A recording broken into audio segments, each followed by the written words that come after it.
गुरुवर ब्रह्मा गुरुवर विष्णु गुरुदेव महेश्वरा गुरु साक्षात् परम ब्रह्मा तस्मै श्री गुरुवे नमः।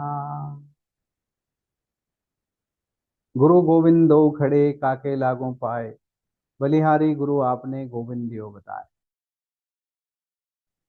हेलो नमस्कार, this is R N Rana. आपके कर्मा गैप्स को ब्रिज करने के लिए प्राचीन ज्ञान मंच ब्राइट पाथ में आपका स्वागत है। आज शिक्षक दिवस है। इस अवसर पर मैं आप सभी को हार्दिक शुभकामनाएं देता हूं। और इस शिक्षक दिवस के रूप में जो भारत के second president doctor Sarvepalli Radhakrishnan के जन्म दिवस के रूप में मनाया जाता है। 5 सितंबर 1962 से हम इसे मना रहे हैं। आज हम इस अवसर पर जो है अपनी जड़ों के करीब एक विषय पर चर्चा करते हैं। हमारे सनातन हिंदू धर्म में मानव जीवन के 4 मुख्य उद्देश्य हैं: धर्म, अर्थ, काम और मोक्ष। इन उद्देश्यों को पूर्ण करने और चौमुखी विकास, चौमुखी माने 4, के लिए 4 आधार स्तंभ भी हैं: माता, पिता, गुरु और देवता। 4 वेद हैं। ऋग्वेद में ज्ञान यानी गुरु, यजुर्वेद में काम यानी पिता, सामवेद में उपासना यानी माता, अथर्व वेद में विज्ञान यानी देवता विराजमान है। 4 पड़ाव हैं: 25, 50, 75 और 100। 4 समय जो है सुबह से लेकर रात तक, सुबह, दोपहर, शाम और रात्रि। इसी तरह से 4 मौसम भी भगवान ने दिए: सर्दी, गर्मी, बसंत और वर्षा। 4 युग भगवान ने बनाए हैं: सत्य, त्रेता, द्वापर और कली। तो आप समझ सकते हैं कि हमारे कल्याण के लिए ईश्वर ने समस्त प्रकृति को कैसे बनाया है। और इसमें जो है गुरु की भूमिका सबसे महत्वपूर्ण मानी गई है जीवन के उद्देश्यों को पूर्ण करने की।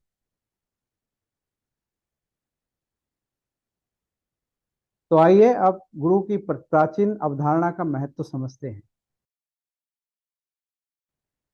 और क्यों हमें आज टीचर से कहीं ज्यादा गुरु की आवश्यकता है।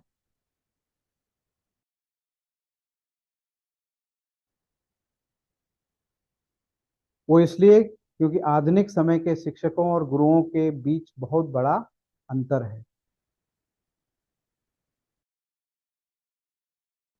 शिक्षक तो बहुत हैं, लेकिन गुरु बहुत कम हैं। तो आइए जाने कि ये भेद क्यों है और इस क्या मायने रखता है।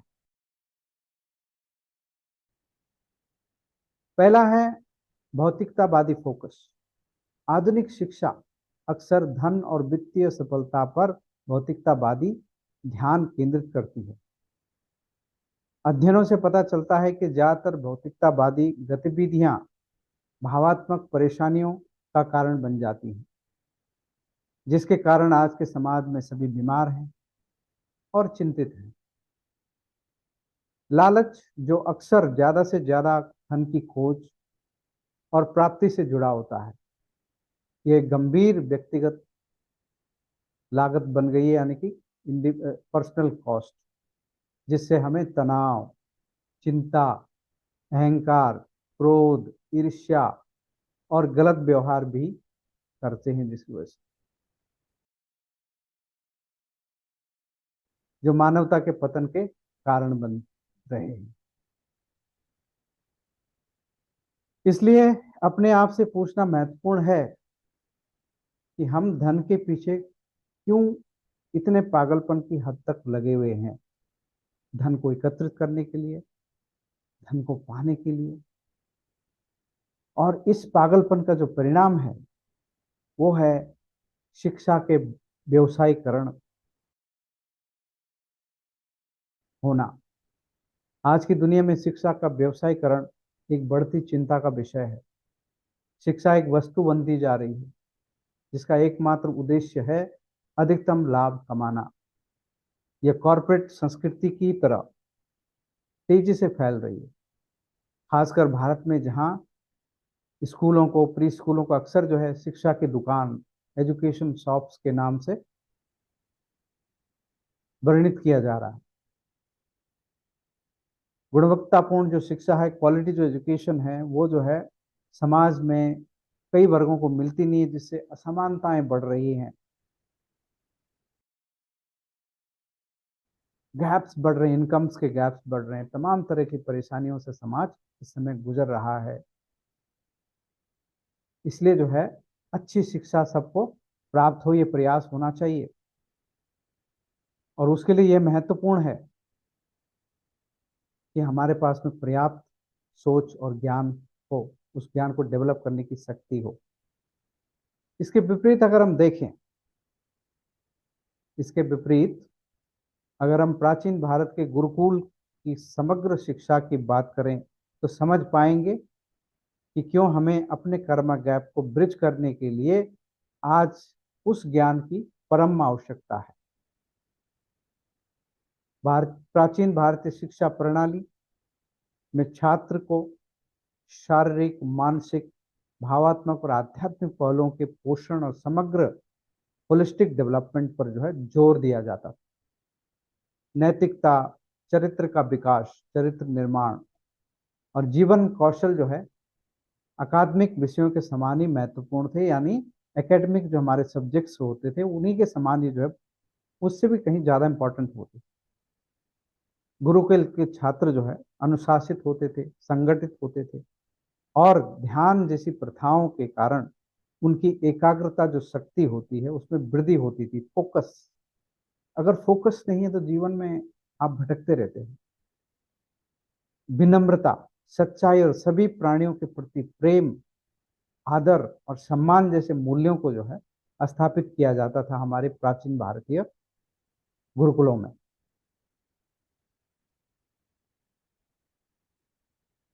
और अगर गुरु की अवधारणा पर गहराई से विचार करें, तो कॉन्सेप्ट ऑफ गुरु है, उस पर अगर हम डीपली अगर उसके बारे में सोचें तो हम पाएंगे गुरु ब्रह्मांड में आध्यात्मिक शिक्षा और विकास के लिए जिम्मेदार ईश्वर का ही स्वरूप होता है। गुरु जो है ज्ञान के अंतर, यानी नॉलेज गैप को जो है ब्रिज करते हैं, पाटते हैं, जिसमें और जिसकी वजह से कर्म में सुधार होता है, कर्म गैप्स में जो है इंप्रूवमेंट आता, इंप्रूवमेंट हो जाता है, और हमें हमारे स्रोत परमेश्वर से जुड़ने का जो है मौका मिल जाता है, जो एक अदृश्य और अभिव्यक्त शक्ति है। और ये जो है ईश्वर का ही एक स्वरूप है। उनके जो सिस्टम है, शिक्षण सिद्धांत है, मानव रूप में गुरु के रूप में प्रकट होता है। अगर किसी को गुरु माने जाना है, गुरु माने जाने के लिए जो है व्यक्तियों के अंदर आध्यात्मिक रूप से विकसित होना जरूरी है। उनकी जो स्पिरिचुअलिटी और आध्यात्म का जो लेवल है, कम से कम 70% अगर परसेंटेज में नापा जाए तो होना चाहिए। इसका मतलब क्या है? तनाव, चिंता, अहंकार, क्रोध, ईर्ष्या, गलत व्यवहार से मुक्त होना चाहिए, तभी आप सही मायने में गुरु कहला या गुरु बन सकते हैं। टीचर तो आप कोई भी बीएड और एमएड की डिग्री लेकर बन सकते हैं, और उसी की वजह से जितने भी टीचर हैं सब हैं बने हुए। तो गुरु और शिक्षक की जो भूमिका है, उसमें जो है गुरु की भूमिका कहीं ज्यादा बढ़कर है। जहां शिक्षक घंटों, विशिष्ट घंटों के दौरान, यानी आपके जो पीरियड्स होते हैं उसके दौरान, और शब्दों के माध्यम से आपको ज्ञान देते हैं, निर्देशन करते हैं आप। वहीं गुरु अपने शिष्यों को शब्दों से परे मार्गदर्शन प्रदान करते हैं, और वे 24 घंटे आपका मार्गदर्शन करते हैं।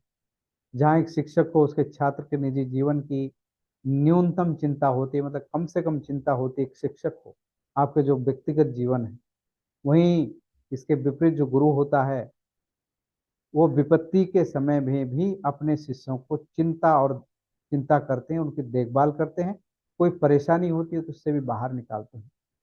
जो गुरु होते हैं वो आपके पर्सनल जीवन में भी उनका प्रभाव रहता है। गुरु शिष्य के जीवन के हर पहलू में व्याप्त होते हैं और समग्र विकास यानी होलिस्टिक डेवलपमेंट को बढ़ावा देते हैं। इसके विपरीत आधुनिक समय के जो शिक्षक हैं अक्सर जीवन बदलने वाले प्रभावों पर भौतिकतावाद को प्राथमिकता देते हैं, यानी मटेरियलिस्टिक,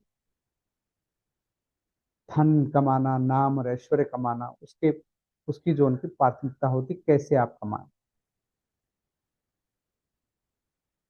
इसलिए आज हम शिक्षक दिवस मनाते हुए सोशल मीडिया के माध्यम से अपने टीचर्स के प्रति आभार प्रकट करते हैं, ग्रीटिंग्स भेजते हैं, लेकिन उसके साथ ही जो है हमें सच्चे गुरु की भूमिका और समग्र शिक्षा के सार को संरक्षित करने की आवश्यकता पर विचार करना चाहिए। क्योंकि गुरु आध्यात्मिक ज्ञान का प्रतीक है जो अज्ञानता के अंधकार को दूर करता है। आधुनिक शिक्षा जो आपके अंदरूनी अज्ञानता है, जो अंधकार है, उसको दूर नहीं करती, बल्कि और उसमें धकेलती है। मानवता को आध्यात्मिक अनुभव गुरु प्रदान करता है। और हमें याद रखना चाहिए, जहाँ शिक्षक हमारे जीवन के सिर्फ एक पहलू के विकास में एक महत्वपूर्ण भूमिका निभाता है, प्रोफेशनल लाइफ या करियर में, वहीं गुरु जो है एक पुल के समान है जो चौमुखी विकास के मार्ग खोलता है और हमारे जीवन के परम उद्देश्य परमात्मा से जोड़ते हैं, परमात्मा से मिलवाते हैं। बिना गुरु के परमात्मा का मिलना असंभव है। इसलिए जो भी टीचर्स या जो टीचर्स टीचिंग के क्षेत्र में अपना करियर बनाना चाहते हैं, उन्हें भक्ति और आध्यात्म पर ज़्यादा ध्यान देने की जरूरत है। ऐसा करने से आप गुरु की भूमिका निभाकर अपने छात्रों का कल्याण और समाज का उत्कृष्ट मार्गदर्शन कर पाएंगे। Thank you for joining us on Bright Paths today. Please share, subscribe, and visit www.brightpath.com for more ancient wisdom and knowledge.